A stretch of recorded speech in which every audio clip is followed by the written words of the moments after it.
Well, welcome everybody. Welcome students, and thank you to the IOC for putting this on. I'm going to talk to you today about our new book, What Motivates Me, and some of the ideas here that I think will help in not only understanding sort of how we build a business culture, but also understanding ourselves a little bit more. And that's what our goal is today. So I'm going to take you through some concepts, some ideas. I'm going to tell you some stories and share some data. Hopefully by the end you have a little bit more of an idea about how we get motivated at work, and maybe also how we can help influence and motivate others.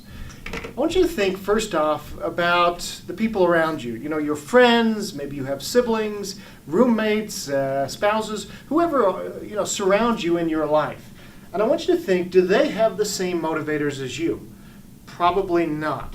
In fact, what we found with all the motivators that people can have, that the chances of you and somebody that you're very close to having the same motivators, even the top 5 motivators, are more than 1 in 100,000. So we all are very unique individuals. And unfortunately, though, this idea of motivation has been oversimplified. You know, there are people who tell you 3 things motivate everybody, or 5 things motivate everybody, and unfortunately that's just not true.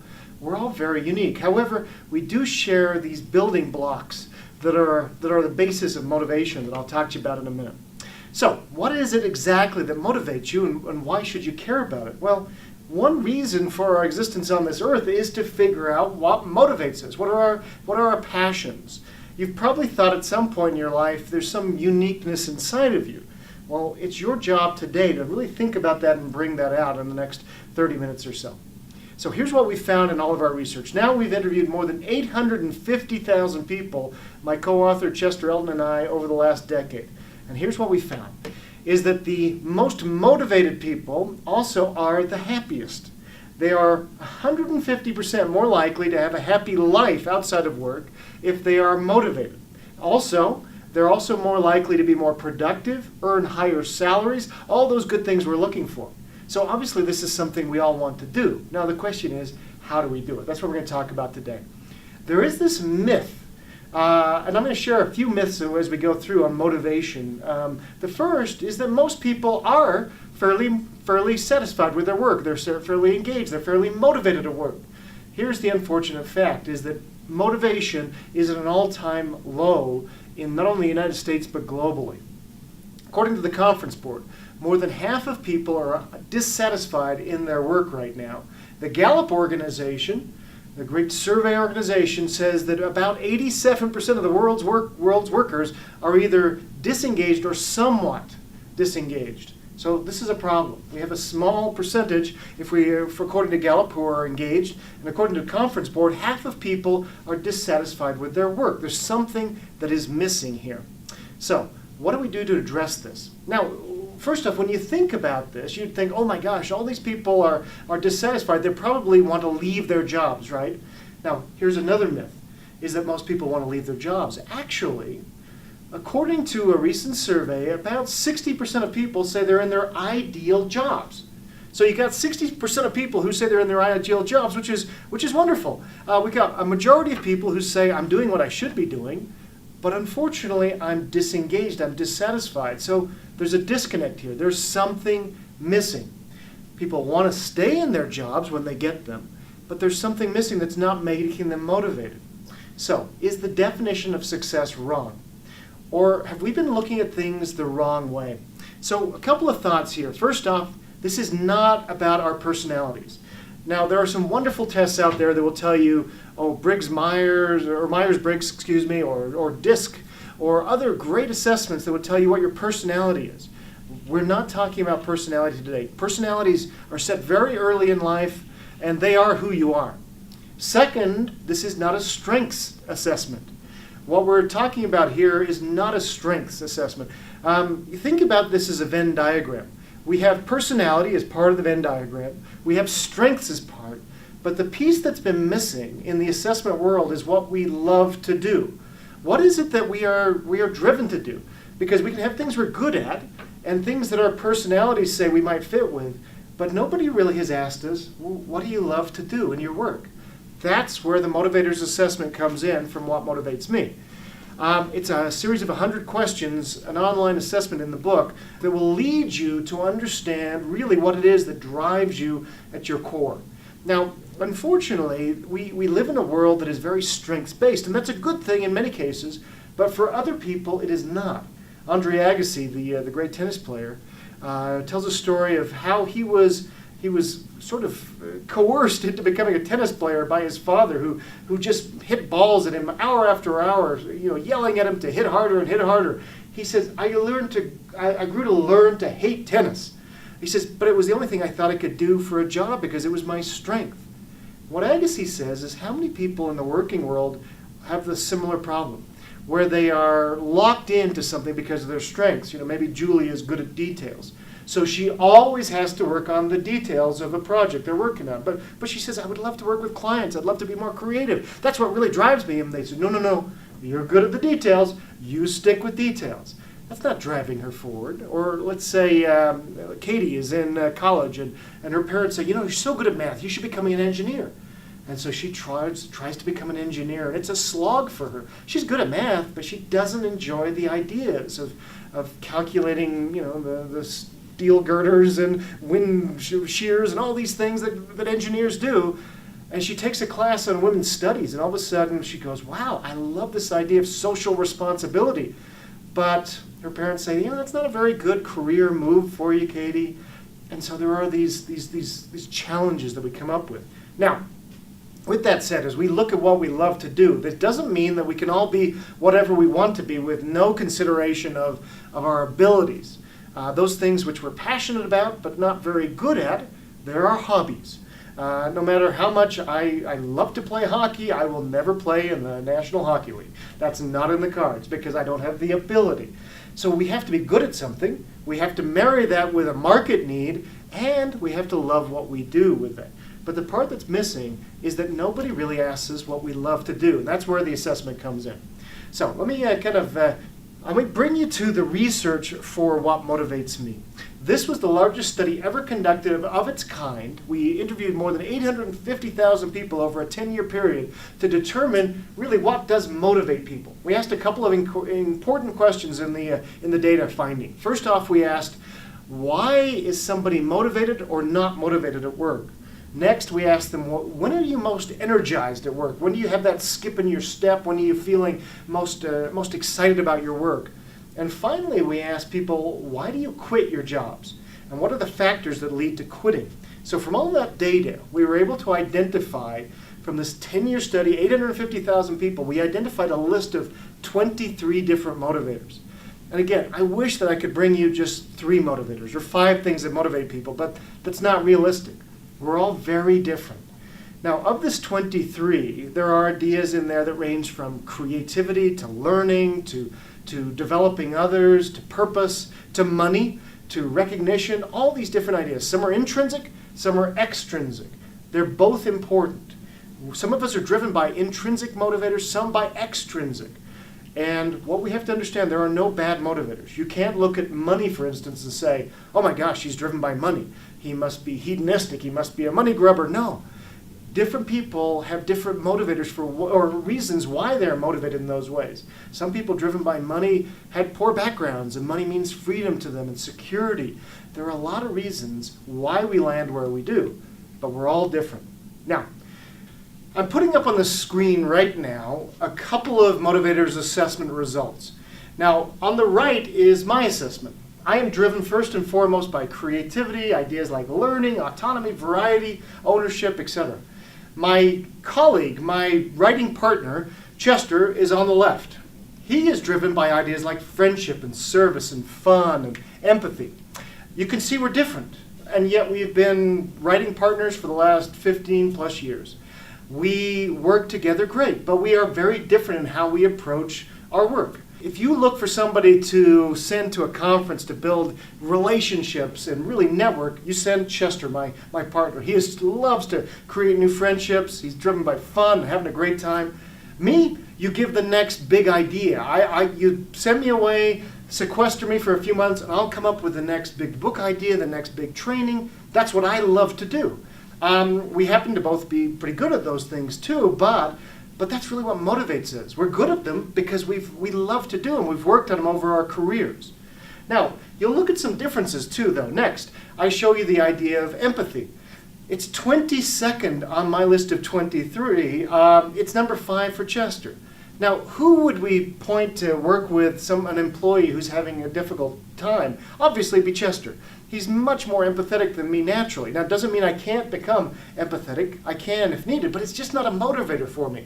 I don't go to work hoping that I can be empathetic to others. It's not that I'm heartless. It's just not something that motivates me like it does Chester. So you can see as you start working with these motivators how it can really help us in our teams as we look at building really productive teams, giving people the right assignments that will motivate them. Also, you can think about how you may be able to transfer some responsibilities that may not be motivating to you as well. Because there is a myth out there. There's one last myth before we create our first break here, is that happiness as you go through your careers is climbing the corporate ladder. And the problem is that's not always the case. Some people don't really want to climb the corporate ladder. They're driven by other things. Maybe they're builders, maybe they're caregivers. And the problem is most leaders don't identify that. So it's up to us as we get into the working world, as we're employees, to be able to identify really what does motivate us. Next, when we come back, I'm going to tell you a story about somebody who used these ideas to great effect in his career. Let's pause here.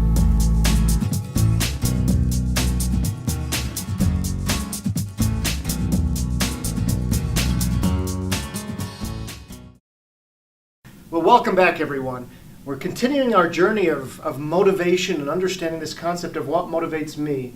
Let me just tell you a quick story. As we were researching the book, What Motivates Me, we interviewed a lot of great business people around the world. One of my favorites was Jimmy Casas. Jimmy is a high school principal in Iowa. In 2013, he was named one of the top 3 principals in the entire country.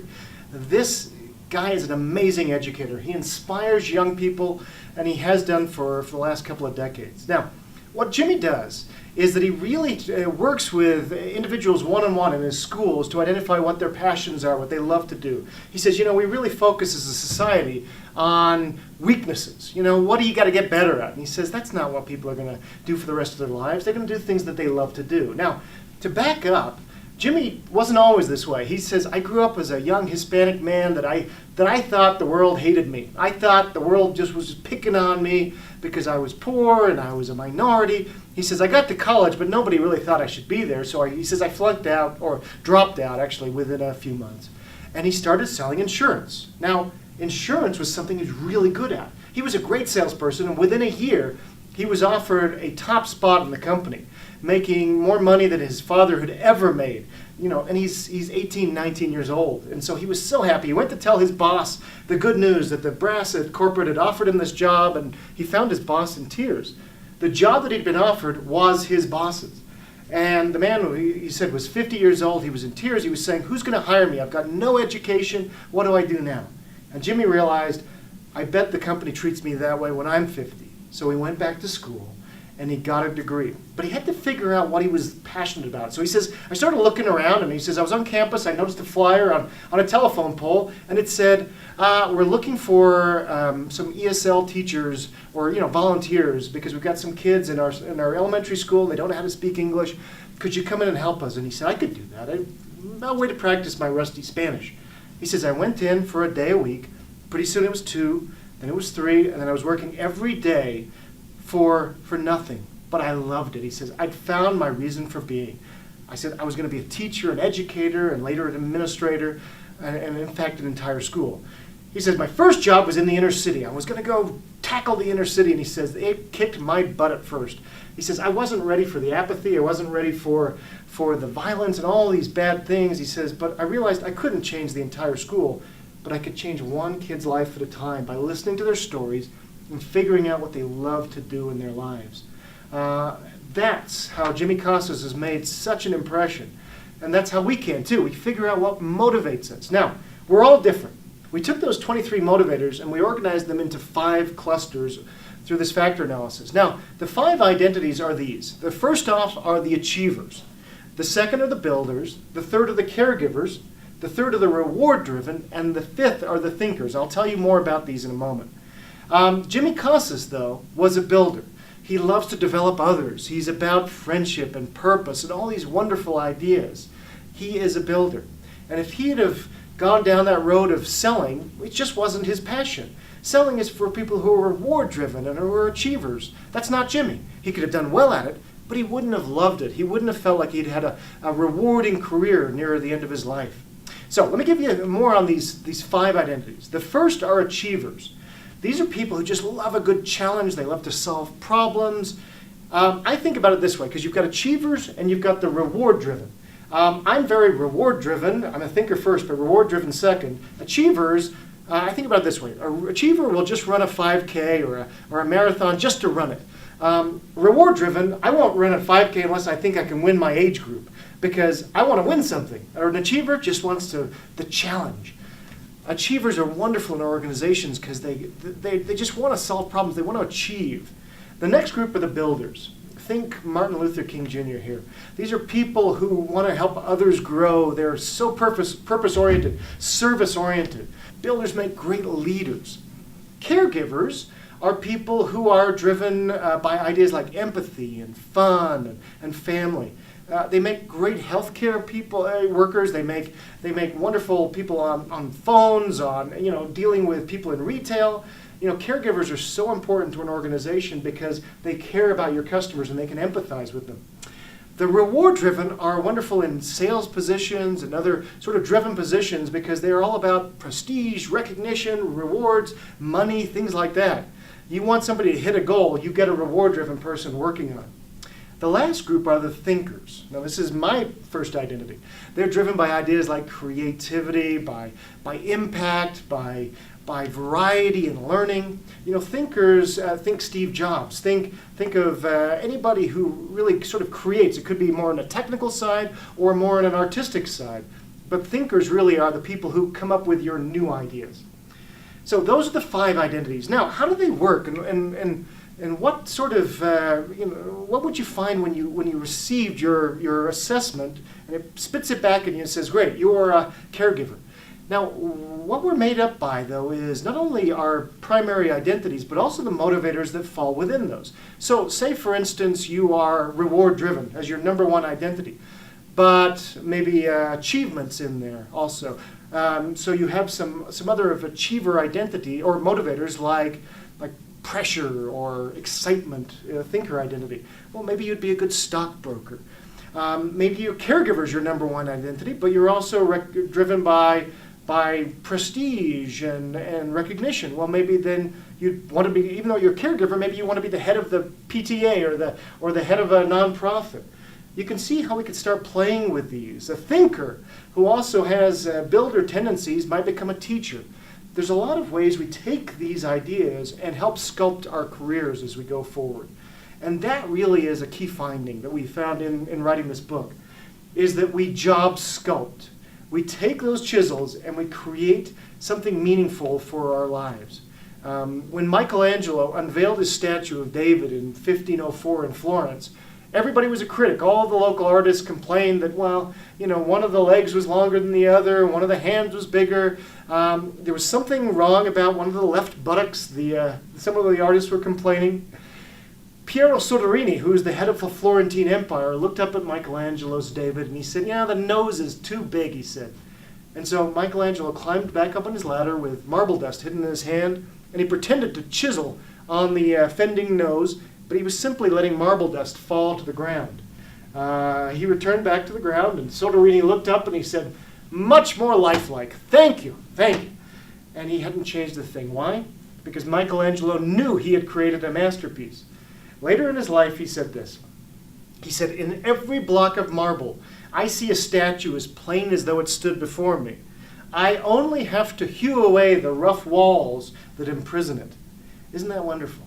Now, in our lives, we have these rough walls that surround us. We have inside of us our passions, our what we love to do at work.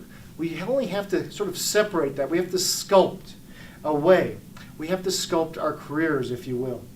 So when we come back, we're going to take a break right now. I'm going to tell you about a couple of people that we've met who really sculpted their careers to great effect. There's some wonderful stories because that's our next step, is how we sculpt. Let's pause here.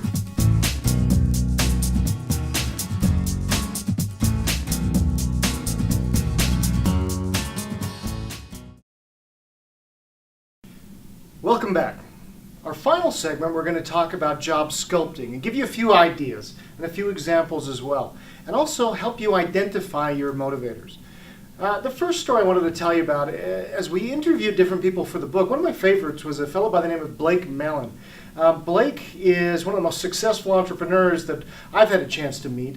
By the time he was 25, he was a millionaire. By the time he was 30, he was what you call a decamillionaire, had more than $10 million in the bank. So obviously a very successful man. And I wanted to learn about his journey.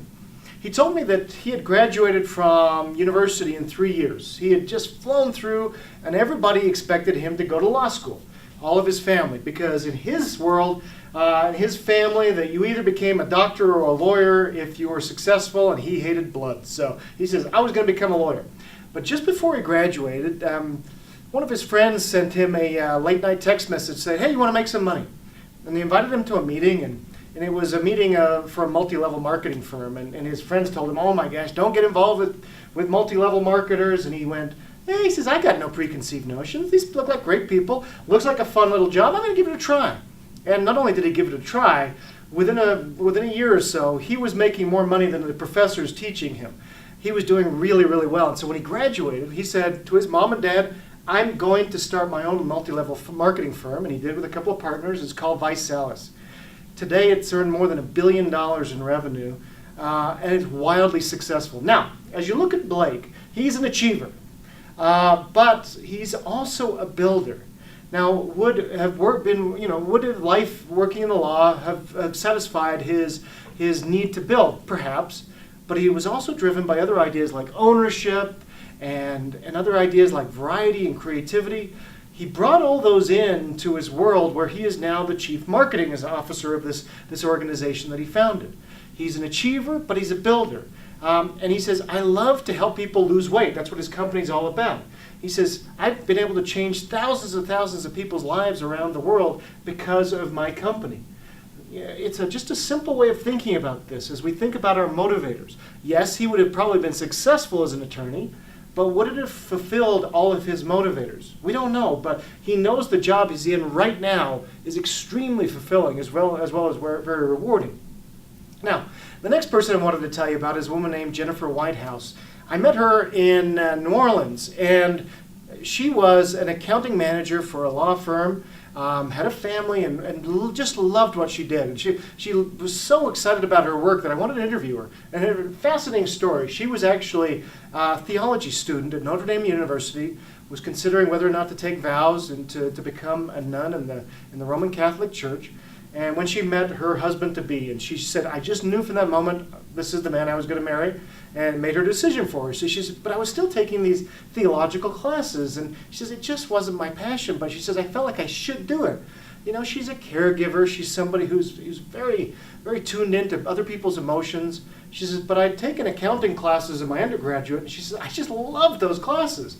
Now, she says, I finally realized this was my calling in life, was to become an accountant. You know, Jennifer is a caregiver, but she's also a builder. She's also an achiever. Those are her three top identities. She loves solving problems, but she also loves developing others. She likes being part of a great team. And so she found a culture to work in that really fit her motivators and really engages her. It's a great story, but it's also one where we have to realize in life what is our true passion. And for her, it wasn't a life of service and sacrifice in that way. It was a life as a wife and a mother and an accountant. But that really became her passion in life. We all have to figure this out for ourselves. You know, when we think about our journey in figuring out what our lives are all about, we really do have to take a leap sometimes into the unknown. We have to find mentors that will help us. My partner, Mike Chester Elton, my writing partner, tells a great story of a mentor who helped him. He said, you know, he had a boss who, you know, when he was struggling, Chester would just send a note to this boss saying, hey, just tell me how great I am. And the boss would respond and say, great. He says, you're not great. He says, in the in the history of greatness, you are the greatest. He says, you're not just great, you are Spartacus. And he says, I took that note and I put it up on the wall, and he says, it made me feel great. Do we have mentors around us that will lift us up and build us? Now, so what to do with all this information? Now, from an individual perspective, I want to give you 3 ideas that you can use to really think about what motivates you. Now, the first off is to identify what your motivators are. Take the motivators assessment in the book. It's really easy. Otherwise, I'm going to give you a couple ideas afterwards to figure it out on your own if you can't afford a book. But identify specifically what your motivators are, and don't guess at this. Because some people will tell me, well, I'm a people person. That's what motivates me. Me and people, we're just so tight. That's not a motivator. You'll notice people is not one of the 23 motivators. It's how you interact with people that becomes a motivator. The second is to change something every week that you're doing. I want you to think about just a couple of things that you could do every week that would push you towards your motivators. Because motivated people gradually start to sculpt their careers just a little bit. Maybe they add one new thing every week, or transfer one thing, or just think about, maybe they read something, or they do something to push themselves to learn a little bit more and grow a little bit more with their motivations. And third, they talk about their motivators with people around them, those mentors, family members, friends, and they get others to care about their motivators as well, and to push them. Not just to be patting them on the back, but also to push them to help them sculpt their careers. I'm really motivated by creativity and variety. How could I use that more? And they get into discussions, and they also help others, because you can't expect to get unless you help others as well. So, a couple of skills you'll need to learn. Now, again, I think the easiest thing to do is just take the assessment, but if you can't take the assessment for one reason or another, a couple of things that you can think about to identify what your motivators are. One sign is that it's something that you look forward to doing. That's a motivator. Boy, I can't wait to do this task. That's a motivator. The second is that you feel energized when you're doing it. You just have a skip in your step. Time flies. That really, when you're doing it, it's just something that just gives you a lot of energy. The third is that when you talk about it, either later or at any time, that you just sort of light up. Sometimes I'll have people, I'll have a student who'll come to me and say, I got a couple of, I don't know which to do in my life. I don't know whether to go into business or into computer science or into exercise science and kinesiology. I don't know which one of these is my really passion. And I'll say, tell me about each of them. And inevitably, there'll be one where they just light up. And the point is, you will never do enough reading or study, in your field if you don't love it, to be really, really good. I mean, you may get by, but you'll never be great if you're not passionate about it. And inevitably, I can usually say, boy, you've got to figure out if there's a market for that and if you're good at it, because that, number 3 that you talked about, is really where your passion is. So think about that too. Another way to think about what your motivators are, or if you do identify your motivators with the motivators assessment, a couple of ways to think about them are too, to think about your past working life and your past work experience. Think for just a moment now about your best work experience ever, when you were really, really were passionate about the work you were doing. So think about the team you had, the manager, and what exactly was the work you were doing. And take a moment, when we're done with this video, and write down everything you were doing at that moment. The tasks you were doing, why it really challenged you, what you were thinking.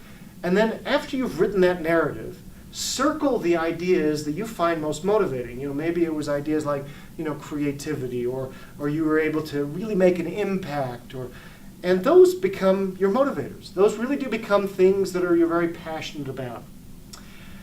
Now, the last kind of assignment I would give you as well is to think about this, is to write a personal elevator pitch. Take your motivators assessment that's spit out in a PDF form after you take the assessment online. And then write a personal elevator pitch. If you were describing your perfect job to a manager or to a hiring manager or whoever it is, what would that perfect job look like? And write it out using those motivators. And you may think, well, that looks rather hedonistic. It's all about me. No, because you're going to come in, you're going to say, look, this is when I can be my most productive and most excited for you is when I'm using my motivators. And I've really thought about this. It really is a competitive advantage.